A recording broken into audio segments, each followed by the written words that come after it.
Kichwa chake ni dhahabu, kifua chake ilikuwa fedha, kiuno chake ilikuwa shaba, miguu ya chuma.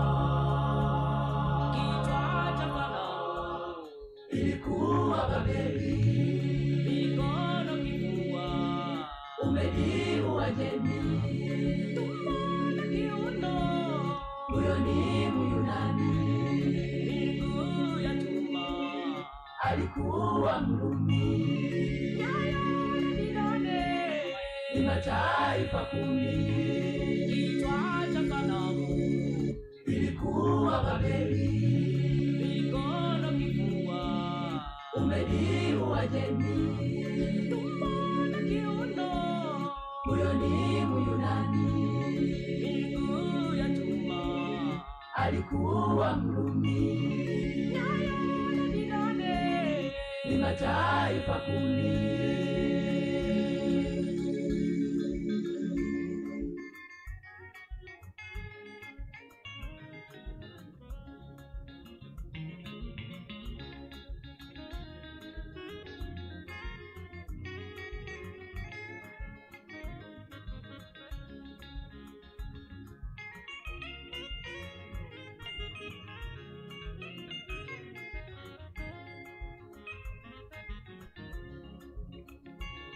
Mfalme akaita wasihiri, wanajimu na waganga, watayatafasiri hawakuweza.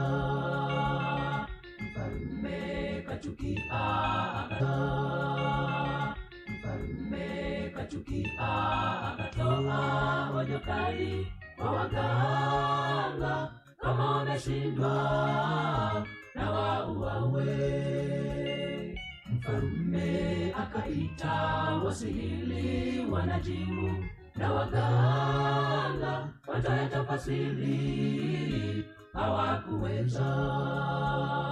Mfalme kachukia akatoa onyo kali kwa waganga, kama wameshindwa na wauawe.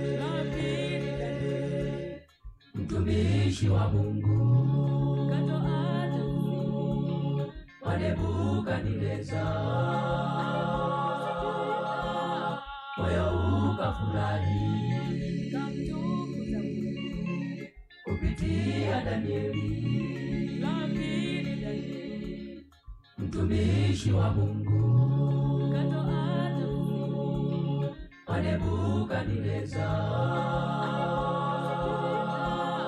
moyo ukafurahi kamtukuza Mungu, kupitia Danieli.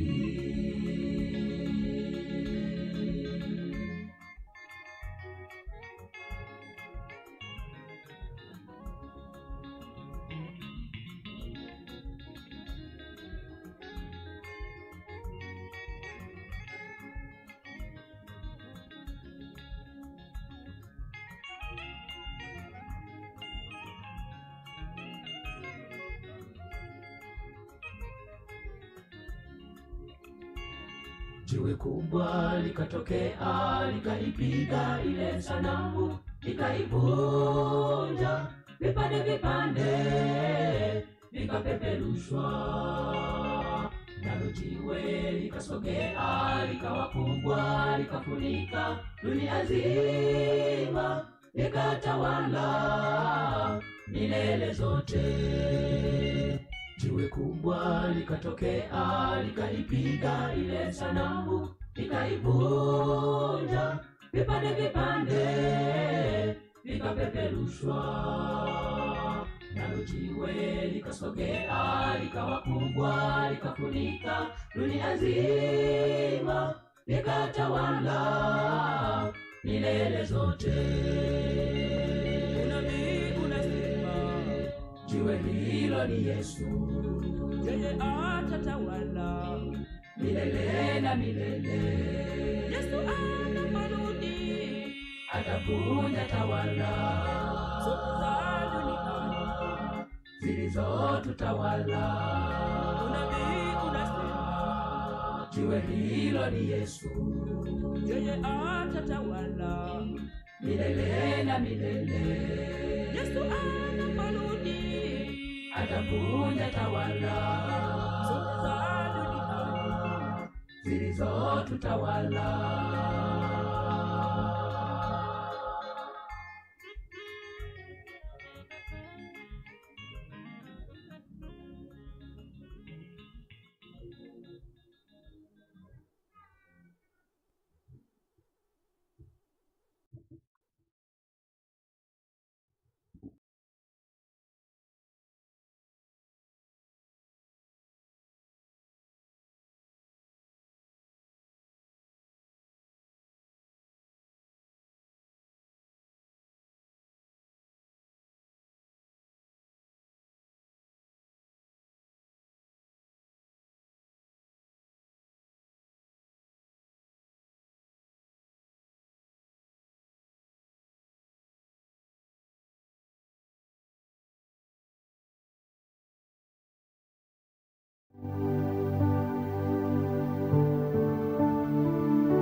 Somo ambalo lilikuwa linasema miujiza katika miujiza, pambano kuu na miujiza katika kaburi la ajabu.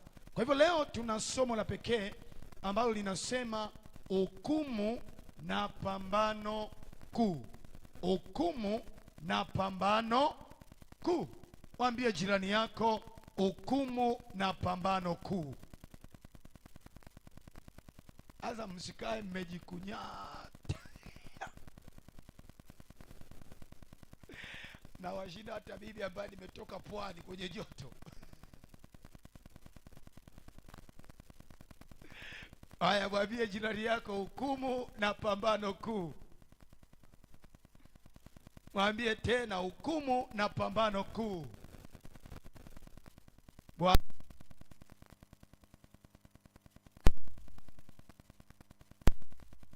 Baba, katika jina la Yesu Kristo wa Nazareti, asante kwa sababu ya upendo wako. Asante hata kwa mbaraka huu wa pekee wa hali ya hewa nzuri, hali ya hewa ya mvua, jina lako likapate kutukuzwa. Sai Bwana, tunapokwenda tena kujifunza neno lako, tunaomba baraka zako, tunaomba uwepo wako ukawe kwa kila mmoja wetu aliyeko katika viwanja hivi,